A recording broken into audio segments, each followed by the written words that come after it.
Welcome back to Movie Recaps. Today I will show you a thriller, drama, mystery film from 2009, titled Afterlife. Spoilers ahead. Watch out and take care. Elliot Deacon, a funeral director, is preparing a body for a funeral. He gently talks to the body before taking a picture with an analog camera. Meanwhile, Anna Taylor, a middle school teacher, and her boyfriend Paul, a lawyer, are making love in their apartment. Anna isn't enjoying it and looks sad, so Paul lights up a cigarette and she jumps in the shower.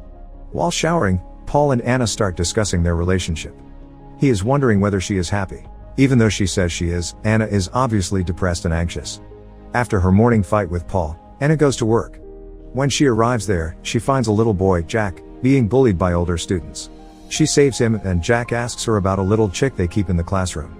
He wonders whether the chick is dead, but Anna comforts him and explains that it's only scared. Afterward, we see Anna passively working behind the classroom desk.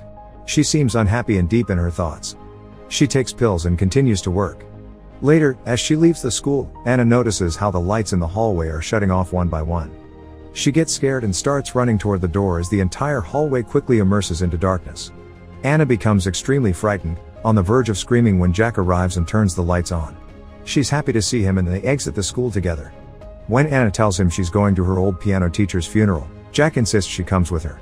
She politely declines, saying that such things aren't for children. After she parts with Jack, Anna tries to take more pills, but the box is empty so she goes to get more. In front of the pharmacy, she notices a hair salon and paints her head red. When she arrives at the funeral, Elliot is standing near the body and is having a conversation with his wife. Anna approaches the body and starts talking with the woman. It turns out that the dead person is her old piano teacher. Elliot observes Anna and takes an interest in her while Anna's eye plays a little trick on her. As she is looking at the body, she is surprised to see her piano teacher exhale. Anna leaves the funeral and goes to her car while Elliot continues to creep at her through the window. That night, Anna is going on a date with Paul, who plans to surprise her with a proposal. Before dinner, both of them agree not to fight but to enjoy their evening. Anna notices how Paul bought an expensive bottle of wine, so she asks whether there's a special occasion they are celebrating. Paul then starts explaining how his employers offered him a new position at work, so Anna starts to think he's breaking up with her. They get into an argument and Paul doesn't even get the chance to propose. Angry at how things turned out, he tells Anna she's exactly like her mentally unstable mother. He runs after her but she turns on her car along with metal music and starts driving into the night, while it's raining. Since she's distressed, she doesn't care that a large truck is passing next to her and instead of trying to drive properly, she starts dialing a number on her phone. We don't see what happens, but Anna suddenly screams and turns the wheel.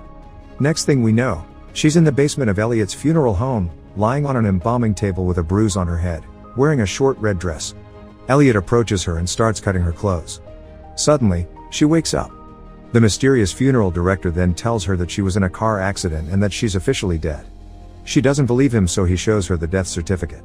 Anna isn't convinced and wants to move, but she can't. Elliot laughingly says that everybody is in denial when they first wake up at the autopsy table. He leaves her to rest and shuts down the lights, as Anna convinces herself that she's having a nightmare. While she is screaming at herself to wake up, Paul is waking up in their bed and finds that Anna is missing. He's wondering whether she left him and regrets last night's fight. Paul tries to call her but he doesn't know that Elliot has her phone.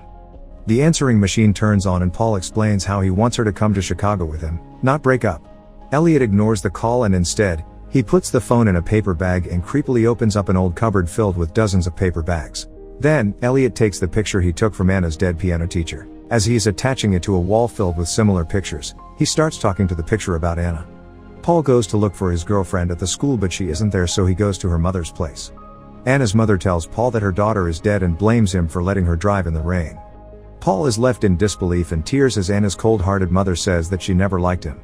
Meanwhile, Anna is still convinced that she isn't dead and begs Elliot to let her go while he is sewing the bloody wound on her forehead. Elliot insists that she is dead and proceeds to inject a yellowy fluid into her neck. The doorbell rings at Elliot's funeral home as Anna sweeps back into an unconscious state. Elliot leaves the basement and goes to greet Anna's mother. As Anna's mother is sitting in front of her supposedly dead daughter, she doesn't shed a tear. Instead, she blames her for dying and leaving her poor mother all alone. But, she doesn't leave without saying her final wish. She wants Elliot to return Anna's natural hair color, black. Next, we see Jack cutting a newspaper article about Anna's recent car accident. Jack's mother is bluntly and passively staring at a TV screen, looking dead herself. The kid tells her she needs to pick him up from school but she doesn't have any kind of reaction. Meanwhile, at the funeral home, Elliot is cleaning his embalming tools upstairs while in the basement. Anna wakes up and realizes that she can move her body. She quickly starts checking her pulse and hitting her hand on the table, trying to feel pain and get some proof that she's alive. She gets up from the table and tries to dial the phone in the basement, but the phone is already busy because Elliot is using it upstairs to confirm the details about her funeral. Anna starts yelling for someone to let her out, but the doors are closed and there's nobody there. At the same time, Paul arrives at the funeral home, demanding to see Anna's body. Elliot doesn't allow it as Paul technically isn't family. As the two of them fight, Anna hears Paul's voice and starts yelling, but to no success as he can't hear her. When Elliot comes back into the basement, he finds Anna sitting on the floor. She asks about Paul, but he gives vague answers and instead, turns the questions right back at her. He asks if she ever loved Paul and starts persuading her that she has to let go of the living. Anna insists she's alive, but Elliot doesn't give up and starts convincing her that she's in denial. After the quarrel at the funeral home, Paul goes to the police. Since he's a lawyer, a lot of the policemen already know him. They allow him to get a drink from the soda machine, but he uses the opportunity to sneak into the room where they keep cars from accidents. He walks around the cars and tries to find Anna's. When he does, he sits on the driving seat and starts crying. As he notices a bloody bobblehead near the window, he has a hallucination of Anna standing next to the car.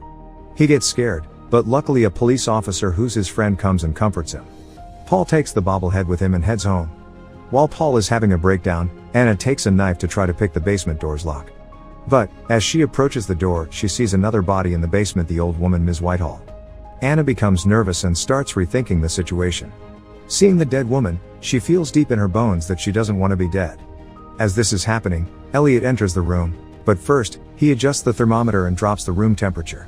Anna tries to kill him with the knife she stole, and like a psychopathic master manipulator, Paul dares her to drive the knife in him. She doesn't do it. Then Paul starts explaining how he can talk to her because he speaks to the dead. He tells her that it's his job to help them transition. Then, he starts yelling at her, wondering why she insists she's alive when she didn't have such a special life, to begin with. Anna becomes depressed and lays on the table. Soon, she wakes up and sees Ms. Whitehall standing in front of her. The old woman is now dressed in black and is combing her hair, telling Anna that she's not ready. Suddenly, a dark metallic door opens in the corner. When Anna arrives in front of it, she slowly puts her hand in the darkness, when suddenly another pale hand takes her and drags her inside. The door closes and Anna finds herself in a mystical dark world with blue lights. There, a little wounded girl emerges from the shadows and tells Anna that she's disappointed in her. The little girl also tells her that she's actually her and that she might be better off dead. This vision was only a dream as Anna returns to the embalming table and wakes up. She angrily gets up and pushes everything off the shelves, screaming in agony. Above the basement, Elliot is preparing flowers for Ms. Whitehall's funeral. While he is putting in the final decorations, Jack approaches him, asking him when Anna's funeral will be. Elliot is intrigued by the child but leaves him be. He goes to the basement and sees everything broken. He starts yelling at Anna, asking her why she pushed everything off the shelves, but instead of getting answers, he finds her in a state of shock, wondering whether she's alive or dead. Meanwhile, Paul is in his apartment washing his face when suddenly Anna appears, naked. She turns toward him and starts ripping her heart from the chest. Her torso is open and bleeding, and as he screams, he wakes up and notices how the doll he took from the car moves its head in his direction. In the funeral home's basement, Elliot brings Anna's burial dress which her mother prepared. Anna says she's not ready to die yet and tries to start a conversation with Elliot. While doing so, Anna's actually stealing his keys. When he leaves, she tries to open up the doors from the basement. But, soon after he leaves in his car, Elliot notices how his keys are missing. He quickly returns to the house, right at the same time when Anna opens the front door. She runs back to the kitchen and luckily, he doesn't notice her. Sadly, she leaves the keys in the door so there's nowhere left to go since all the other doors are locked too. Elliot doesn't suspect she's run away until he starts hearing noises, so he decides to search the rooms. Meanwhile, Anna takes a knife from the kitchen and runs around the house, hoping to find an exit. As Anna finds a telephone and tries to ring Paul, Elliot is quietly walking through the house, trying to find her. When Paul answers the phone, Anna starts talking and asking for help, but he thinks it's a prank and hangs up. While she is holding the phone, Elliot finds Anna and continues to convince her that she's dead, saying, "You people, you always need proof." He shows her the mirror where she sees how pale she is and starts thinking that she's really dead. While this is happening, Jack is outside and sees Anna from the window. Elliot notices this, but he smiles as he sees an opportunity to manipulate the little kid. Anna seems convinced and they soon go down to the basement where Elliot washes her hair, removing the color, as per her mother's wishes. While taking care of Anna, Elliot gets a call to pick up a dead body and prepare it for a funeral. Paul is still grieving and he goes to Anna's school to pick up her things. In her drawers, he finds postcards and pictures of him Anna took during a picnic. He starts crying as the memories come rolling in his head. Furious and sad, he knocks out everything from the table. While this is happening, Elliot and Anna are in the basement where Elliot is preparing another dead body. He's sewing the dead man's mouth to keep it closed and puts plastic in the eyes. Anna's asking whether Paul cried when he saw her and Elliot lies saying he didn't when in fact, Paul didn't even see her.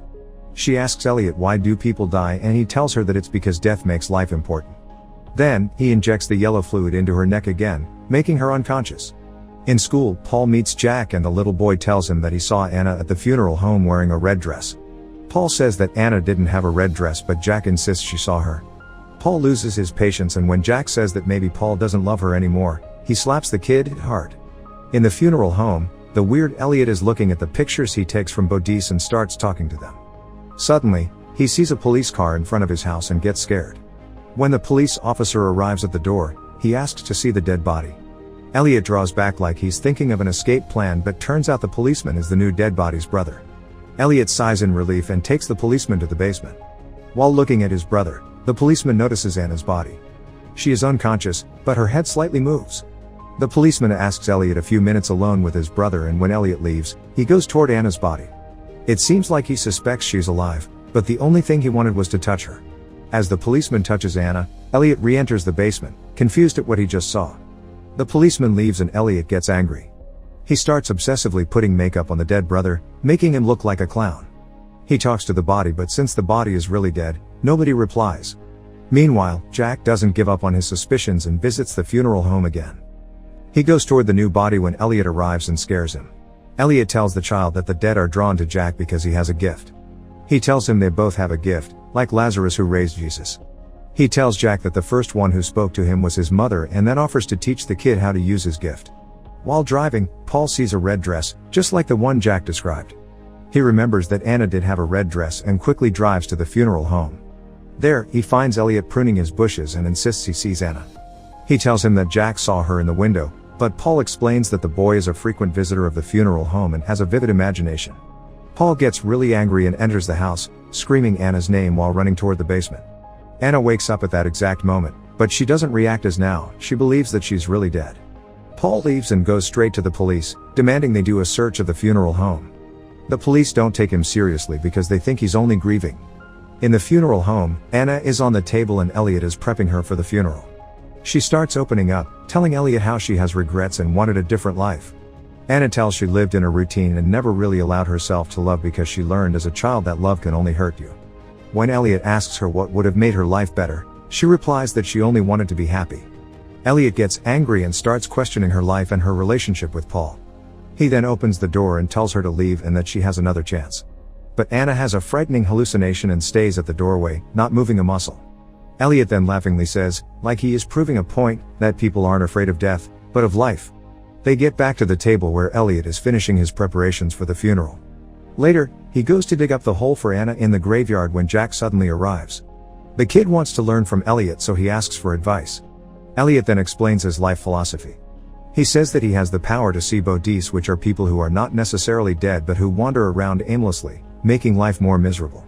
He tells Jack that this is his duty and that he has no choice. The next morning, Anna is sitting in her box, waiting for the final funeral preparations. Before receiving the injection, she asks Elliot to see herself in the mirror one more time. He gives her the mirror and as she exhales, she sees her breath condensing on the glass. Anna realizes that he's been manipulating and lying right from the start. She's actually alive. As she protests, Elliot gives her an injection and she falls asleep. The funeral director then takes a picture of her. At the funeral, everybody is crying, even Anna's mother. Paul kisses her and leaves the engagement ring on her fingers. He notices how cold her body is and starts crying, slowly accepting that she's really dead. Elliot doesn't want to risk anybody finding out the truth, so he quickly closes the box. When everybody leaves, Elliot puts Anna's picture on the wall where there is a collection of hundreds of pictures. It's all the people he lied to and killed. Meanwhile, Anna gains consciousness while being buried alive. She screams and punches the box lid but nobody can hear her. During the funeral dinner, Paul gets really drunk and upset. He still can't believe that Anna's dead and confronts Elliot about it. But instead of comforting him, Elliot dares him to check whether Anna's alive, saying he doesn't have much time left. Paul quickly leaves the dinner and starts driving toward the graveyard. At the same time, Jack puts the little chicken in a box and buries it alive, saying to the little chick that it's better this way. As Paul is driving recklessly and drunk to Anna's grave, she is yelling in the closed box and quickly losing breath. Paul notices an ambulance car behind him but continues driving. On the same road, the funeral director waits in his car with Jack and puts on classical music. The kid asks whether it's over and Elliot confirms. Paul runs toward the grave and starts digging it up. He takes Anna out of the box and kisses her. She wakes up but Paul soon realizes that he's dreaming. The next thing he sees is Elliot, standing above him at the embalming table and cutting his bloody shirt. Just like he did with Anna, he also starts convincing Paul that he's dead. He tells him he never made it to the cemetery because he had a car accident. As Paul protests, Jack appears and observes the entire process. In the end, Elliot injects Paul with an embalming trocar as his new victim screams in pain. Make sure to subscribe and turn on notifications so you can watch more videos like this. Thanks for watching.